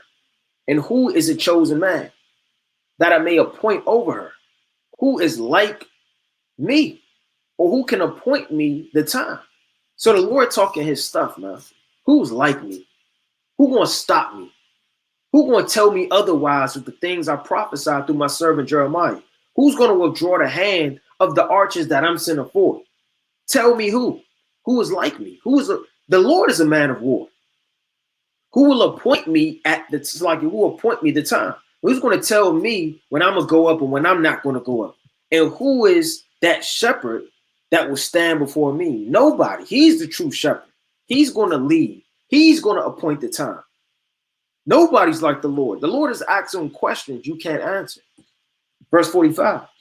Therefore, hear ye the counsel of the Lord. Meaning, because you're confounded and nobody's like me or a warrior like me, because I'm a God of war, then you better hear this counsel. You better understand what I'm telling you. Because after I draw it, it's not going to withdraw back. That he have taken against Babylon and his purpose, that he have proposed against the land of the Chaldeans. Surely the least of the flock shall draw them out. Surely he have made their habitation desolate with them.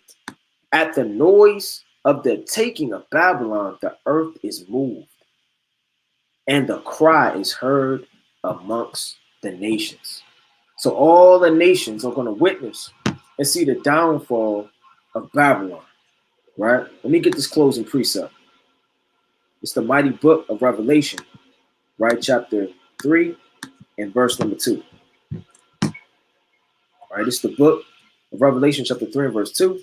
Be watchful, meaning be vigilant, understanding what's going on, and strengthen the things which remain that are ready to die, for I have not found thy works perfect before Yahweh. Remember therefore how thou hast received and heard, and hold fast, and repent. If therefore thou shalt not watch, I will come in thee as a thief, and thou shalt not know what hour I will come upon thee. So if you're not watching, being diligent, and understanding what's taking place upon this earth, the Lord is going to visit you like a thief in the night.